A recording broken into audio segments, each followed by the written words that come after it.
I never expected my stepson, Ryan, to knock on my bedroom door that rainy evening in our quiet suburban home in Seattle, his face pale and his hands trembling. He was the epitome of the all-American straight guy, captain of his college football team, dating cheerleaders, and always quick with a joke about bros before hoes. But when he stepped inside and whispered, "Dad, I think I'm not who everyone thinks I am," my world tilted on its axis, pulling me into a storm of secrets, family ties, and forbidden truths that would test everything I believed about love and loyalty. It started innocently enough, or so I thought. I'd married Ryan's mother, Laura, 5 years ago after a whirlwind romance that began at a community theater group. I was 42, openly gay for most of my adult life, but I'd fallen hard for Laura's warmth and her acceptance of who I was. She was a widow, raising Ryan alone since his father died in a car accident when he was 10. Ryan was 15 then, and he'd accepted me with a shrug, calling me Alex at first before easing into Dad over time. We weren't best friends, but we got along. Barbecues in the backyard, helping with his homework, cheering at his games. Seattle's progressive vibe made it easier. No one batted an eye at our blended family. That night, though, the air felt heavy. Laura was out at her book club, leaving just the two of us. Ryan sat on the edge of my bed, staring at the floor. "I've been seeing this guy," he blurted out, his voice cracking, "from my psych class. His name's Jordan. It started as study sessions, but it's more than that." My heart raced. I'd sensed something off about Ryan lately. Distant stares, skip dates with his girlfriend, Emily. But hearing it confirmed stirred a mix of empathy and fear. As a gay man who'd come out in the 80s, facing rejection from my own family, I knew the terror of that confession. Yet Ryan was my stepson. The lines blurred in ways I hadn't anticipated. I pulled up a chair, trying to keep my voice steady. "Tell me everything, Ryan. I'm here." He poured it out. The stolen glances in class, the late-night texts, the first kiss behind the library that left him breathless and confused. He'd always identified as straight, pressured by his jock friends and the expectations of his late father's legacy as a military veteran. "Dad would roll in his grave," Ryan said, tears welling up. "And Mom, she loves you. But this, in our family," I nodded, remembering my own struggles. My parents had disowned me for years, only reconciling after I'd built a life without them. But advising Ryan felt different. I was his parent now, not just a sympathetic ear. As the weeks passed, our conversations deepened. Ryan broke up with Emily, citing personal stuff, which sparked rumors around campus. His friends started pulling away, whispering about his weird vibes. One night, he came home bruised from a scuffle at a party where a teammate called him out. "They think I'm turning queer because of you," he accused, his anger misdirected at me. It stung, but I understood the societal pressure cooker of masculinity in American sports culture. I urged him to talk to a counselor at the university, but he resisted, fearing it would make things official. Laura noticed the tension. "What's going on with you two?" she'd ask over dinner, her eyes darting between us. I wanted to tell her, to share the burden, but Ryan begged me not to. "It's my story to tell," he said, so I kept silent, torn between protecting him and honoring my marriage. The secrecy gnawed at me, creating cracks in our home. I started avoiding Laura's touches, my mind preoccupied with Ryan's turmoil. Was I enabling his denial or giving him space to grow? One evening, Ryan invited Jordan over for studying. I met the young man, tall, with kind eyes and a shy smile. He was out and proud, involved in the campus LGBTQ club. Watching them interact, the chemistry was undeniable, but so was Ryan's discomfort. After Jordan left, Ryan confessed, "I like him, Dad. But what if this ruins everything? My scholarship, my friends." I shared my own story then, about losing jobs and facing slurs in the corporate world before Seattle's tech boom offered refuge. "It's not easy," I said, "but living a lie is harder." The conflicts escalated when Ryan's ex, Emily, confronted him publicly. She accused him of cheating, not knowing the full truth, and the drama spilled onto social media. Hashtags like "betrayed by my ex" trended locally, painting Ryan as the villain. His coach pulled him aside, warning that distractions could cost him his spot on the team. Ryan spiraled, skipping classes and isolating himself. I found him one night in the garage, punching a bag until his knuckles bled. "Why can't I just be normal?" he sobbed. I held him, feeling the weight of generational trauma, my own past echoing in his pain. In those moments, our bond strengthened. I became his confidant, offering advice on navigating coming out in a conservative pocket of progressive Seattle. But the secrecy strained my relationship with Laura. She sensed the divide, leading to arguments. "You're shutting me out," she'd say. I deflected, but guilt built like a storm cloud. Ryan's journey forced me to confront my own compromises. Had I fully integrated my identity into this family, or was I still hiding parts of myself? As spring turned to summer, Ryan decided to come out to a few close friends. The responses varied. Some supportive, others ghosting him. One friend, Mike, reacted with hostility, spreading rumors that Ryan was influenced by his gay dad. It ignited a firestorm at a family barbecue when Mike showed up uninvited, spewing homophobic slurs. Laura defended us fiercely, but the incident exposed the undercurrents of prejudice in our circle. Ryan stood tall, admitting his truth for the first time publicly. "I'm figuring it out," he said, "and Alex has been there for me." That night, as we cleaned up, Ryan thanked me. "You didn't push, Dad. You just listened." But the victory was bittersweet. Laura pulled me aside, hurt by the exclusion. "Why didn't you tell me?" she asked. I explained Ryan's plea, but it highlighted the fragile balance of our family dynamics. Trust was bruised, but perhaps mendable.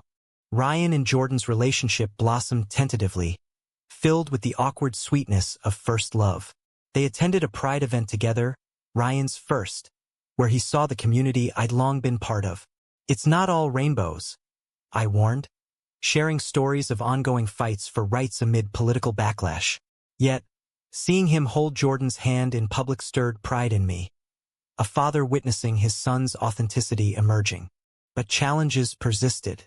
Ryan's coach benched him for a game, citing team morale. It sparked a debate in the local news about LGBTQ inclusion in sports. Ryan became an unwitting advocate, his story gaining traction online. Supporters rallied, but so did detractors, flooding our inboxes with hate. One message to me read, "You're corrupting the kid." It echoed my fears. Was my presence the catalyst, or just a scapegoat for society's ills? Through it all, our late-night talks became a ritual. Ryan questioned everything: identity, love, family. "What if Mom leaves because of this?" he'd worry. I reassured him, but doubt lingered. Laura and I sought counseling, working through the secrecy's aftermath. She forgave, understanding the delicacy, but it reshaped our marriage. Stronger, perhaps, for the honesty it demanded. As Ryan navigated his new reality, he faced a pivotal choice: transfer schools for a fresh start or stay and fight. Jordan encouraged staying, but Ryan hesitated, torn between love and security. The decision loomed, amplifying the drama in our home. The summer heat in Seattle brought unexpected clarity and chaos. Ryan chose to stay at the university, committing to Jordan and his truth. But the backlash intensified. His former teammates organized a straight pride stunt at a game, wearing armbands that mocked LGBTQ symbols. Ryan confronted them, leading to a heated argument caught on video. It went viral, dividing the community. Supporters praised his courage. Critics labeled him a troublemaker. At home, the ripple effects hit hard. Laura's conservative sister, Aunt Karen, visited from Texas, oblivious at first. Over dinner, she ranted about the gay agenda ruining sports. Ryan snapped, outing himself in a blaze of emotion. "I'm gay, Aunt Karen. Or bi. Whatever. But I'm done hiding." The room froze. Karen's face twisted in disapproval. "This is because of Alex, isn't it? Corrupting the family." Laura exploded in defense, but the damage was done. Karen left early, vowing to pray for us, her words laced with judgment. That incident cracked open old wounds. Laura confided in me later, tears streaming. I love you both, but this hurts. My family was never like this before. I held her, but inside, I questioned my role. Had marrying into this family brought more pain than joy? Ryan, overhearing, felt guilty. Maybe I should move out, he said. I refused, insisting we face it together. Jordan became a fixture, his optimism a balm. He introduced Ryan to support groups, where stories of rejection and resilience mirrored our own. One meeting focused on blended families, where a speaker shared about a step-parent's influence in coming out. Ryan turned to me afterward. You're not corrupting me, Dad. You're saving me. It was a turning point, easing some tension. But society pushed back. Ryan lost his scholarship when donors pulled funding, citing moral clauses. We scrambled for alternatives, loans, part-time jobs. It fueled his anger, leading to activism. He joined protests against anti-LGBTQ bills in nearby states, his voice growing stronger. Media interviews followed, turning him into a local figure. My stepdad showed me it's okay to be myself, he'd say, crediting me publicly. Fame brought complications. An ex-teammate doxed us, leading to harassing calls. Our home felt under siege, windows shuttered against prying eyes. Laura suggested moving, but Ryan resisted. Running isn't the answer. Debates raged over breakfast, safety versus principle. I sided with caution, but Ryan's fire reminded me of my younger self, marching in pride parades amid threats. Personal conflicts deepened too. Jordan proposed going public as a couple, but Ryan balked, fearing for Jordan's safety. What if they target you? It sparked their first big fight. Ryan stormed home, confessing doubts. Am I ready for this, Dad? For all of it. I shared my regrets, lost loves due to fear, and urged patience. But watching him pace, I saw the toll. Sleepless nights, lost weight. Laura and I reconnected through it, our love tested and reaffirmed. We attended a family therapy session, unpacking layers of resentment and fear. I felt left out, she admitted. Ryan apologized, explaining his terror. Tears flowed, bonds mending. As fall approached, Ryan faced a crossroads. A scout from a pro team expressed interest but hinted at image concerns. Accept and hide or reject and risk his dream. The choice weighed heavy, echoing societal pressures on queer athletes. In a quiet moment, Ryan asked, "Did you ever wish you could go back, Dad?" "Be straight." I shook my head. "Never. Authenticity is worth the fight." His eyes softened, gratitude evident. The drama peaked at a campus rally. Ryan spoke, sharing his story. Counter-protesters jeered, but allies drowned them out. Jordan stood beside him, their hands linked. A public declaration. Pride swelled in me, but so did worry. That night, an anonymous threat arrived. "Watch your back, faggot." We reported it, but fear lingered. Through the turmoil, Ryan grew. He rebuilt friendships with those who stayed, forging deeper connections. Mike, the hostile friend, reached out apologetically, admitting his own insecurities. Reconciliation brought hope, showing change was possible. Laura's family softened too. Aunt Karen sent a tentative email, seeking understanding. It wasn't perfect, but a start. As Ryan and Jordan planned a future, whispers of commitment arose. But doubts persisted. Could love survive the storms? With the new semester, Ryan dove into advocacy, co-founding a queer athletes group on campus. It attracted national attention, with articles in outlets like the New York Times highlighting his journey from straight jock to out activist. But success bred envy and opposition. A conservative student organization filed complaints, accusing the group of promoting deviance. Debates erupted in school forums, polarizing the community. At home, the spotlight strained us. Reporters camped outside, probing our family life. How does a gay stepdad influence a straight son's coming out? One asked invasively. Ryan defended me fiercely, but it reopened insecurities. Laura worried about privacy, snapping at me during a heated dinner. This wasn't what I signed up for. Her words cut deep, echoing my fears of being a burden. Ryan's relationship with Jordan hit turbulence. Jordan, more experienced in queer spaces, pushed for openness, while Ryan grappled with internalized homophobia. "I still hear Dad's voice in my head," Ryan confessed, meaning his biological father. Therapy helped, but arguments flared. One night, Jordan stormed out after Ryan hesitated on meeting his parents. Ryan turned to me, broken. "What if I lose him?" I advised communication, drawing from my past heartbreaks. "Love requires vulnerability." He nodded, but the fear was palpable. Meanwhile, societal clashes escalated. A bill in Washington state aimed to ban trans athletes, igniting protests. Ryan led a march, his passion inspiring. But violence erupted when counter-protesters clashed, leaving Ryan with a sprained wrist. Laura freaked, blaming his activism. "You're putting us all at risk." The family rift widened. I mediated, but sides formed. Laura prioritizing safety, Ryan chasing justice. I straddled the line, torn. My own history resurfaced. Flashbacks to AIDS crisis protests, lost friends. "We can't stop fighting," I told Laura. She softened, but tension simmered. Jordan returned, their reconciliation tender. They attended couples counseling, strengthening their bond. Ryan introduced him to extended family via video, mixed reactions following. Some aunts embraced, others ghosted. It highlighted America's divided landscape, progress in cities, resistance elsewhere. Professionally, Ryan rebounded. An inclusive sports brand sponsored him, offering endorsements. It validated his path, but critics called it woke pandering. Online trolls targeted us, fabricating stories about our dysfunctional home. One claimed I groomed Ryan, a vile accusation that sickened me. We lawyered up, but the smear lingered. In quieter moments, Ryan reflected. "I thought coming out was the end, but it's just the beginning." We bonded over shared experiences, my coming out versus his. Differences emerged. My era's isolation versus his digital connectivity. Yet, common threads of rejection wove us closer.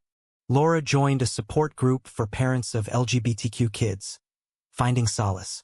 "I see now how hard it is," she admitted. Our marriage healed, intimacy returning. But high drama struck when Ryan's biological father's old military buddies contacted him. They invited him to a reunion, unaware of his truth. Ryan debated attending, fearing judgment. They idolized Dad as the ultimate man. I encouraged honesty. He went, coming out over beers. Responses varied. Some supportive, others derogatory.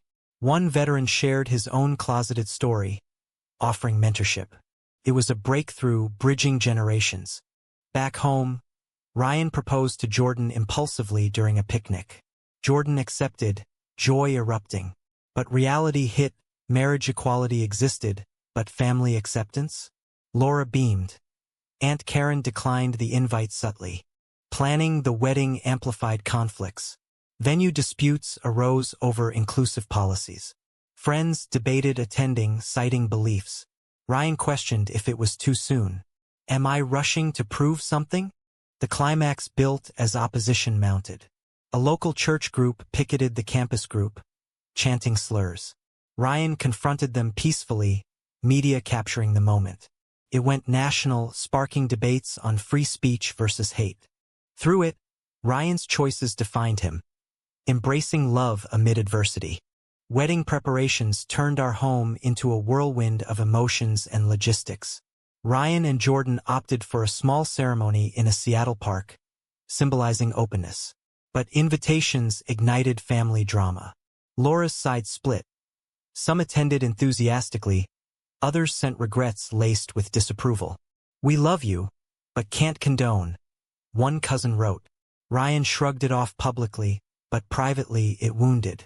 My family, long reconciled, flew in supportively. Seeing Ryan interact with my brother, also gay, warmed me. You're like the dad I wish I had, Ryan said. But shadows loomed. Anonymous threats escalated, prompting security at the event. Is this worth it? Jordan asked, fear in his eyes. Ryan reassured him, but doubt crept in. Societal undercurrents surged. A Supreme Court case on LGBTQ rights dominated news, polarizing opinions. Ryan testified in a related hearing, his story humanizing the debate. Praise followed, but so did vitriol. A conservative pundit labeled him a product of broken homes. It fueled Ryan's resolve, but exhausted him. At home, pre-wedding jitters peaked. Ryan confessed cold feet. What if I'm not really gay? What if it's a phase? Internalized doubt, amplified by external noise. I shared my own wedding nerves with Laura, emphasizing commitment's depth. Love isn't a label. It's a choice. He calmed, but the vulnerability lingered. The bachelor party, low-key with friends, turned tense when old teammates crashed. Apologies mixed with awkwardness, but reconciliation hints emerged.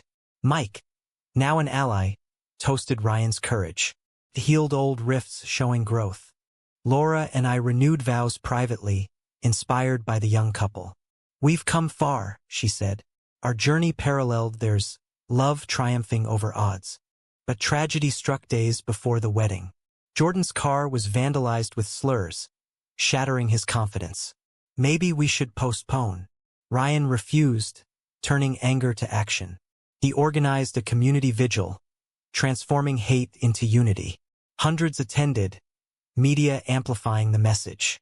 The wedding day dawned bright. Vows exchanged under cherry blossoms, tears flowing. You showed me truth, Ryan said to Jordan.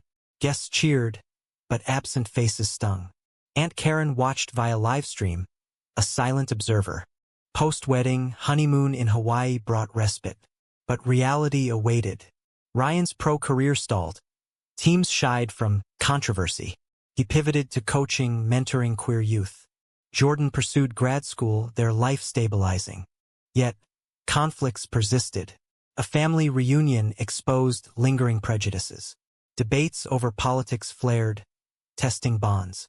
Ryan advocated patiently, changing hearts one conversation at a time. In reflection, Ryan thanked me. Your example made this possible. Pride swelled, but so did humility. Our story was one of many in America's evolving tapestry. As years hinted at passing, challenges evolved. Adoption discussions arose, facing legal hurdles. Society's progress clashed with backslides, keeping vigilance key. Settling into married life, Ryan and Jordan built a home in Seattle's Capitol Hill, the heart of the queer community. Ryan's coaching role flourished, his program gaining acclaim for inclusivity. But success invited scrutiny. A documentary crew approached, wanting to chronicle his journey. Ryan agreed, seeing it as advocacy, but it dredged up painful memories. Filming exposed raw emotions. Interviews with me highlighted our bond. Alex isn't just my stepdad. He's my anchor, Ryan said on camera. Laura shared her evolution from confusion to pride. But Aunt Karen declined, her absence speaking volumes. The doc premiered at a festival, earning awards but sparking backlash. Conservative outlets decried it as propaganda, leading to boycotts of Ryan's sponsors.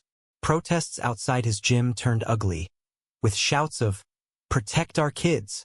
Ryan stood firm, but the toll mounted, therapy sessions increased, anxiety meds prescribed. Personal life intertwined with public. Jordan's job promotion required relocation considerations, straining their marriage. Do we stay and fight, or seek peace elsewhere? Debates echoed earlier choices. They chose to stay, committing to change. Family dynamics shifted. Laura and I welcomed a grandchild figure when they adopted a rescue dog, but real adoption loomed. Navigating systems biased against queer couples tested resilience. Rejection stung, but perseverance paid off. A foster child entered their lives, bringing joy and chaos. Societal clashes climaxed with a national election, anti-LGBTQ rhetoric surging. Ryan campaigned tirelessly, his voice hoarse from rallies. Victories came, but losses too, rights rolled back in some states. It fueled despair, but also determination. In a pivotal moment, Ryan confronted a former critic at a panel. Hate stems from fear, he said. The exchange went viral, humanizing the divide. Change trickled, old friends reached out, minds opening. Our family gathered for holidays, tensions easing. Aunt Karen attended one, awkward but present. "I'm trying," she said. Progress, incremental. Ryan's reflections deepened. Coming out wasn't just about me. It was about us all. His choices rippled, inspiring others. As the story closes, peace settles, hard won. Love endures, scars badges of honor. Is it right to prioritize personal truth over family harmony? Or should compromises sometimes prevail to protect those we love?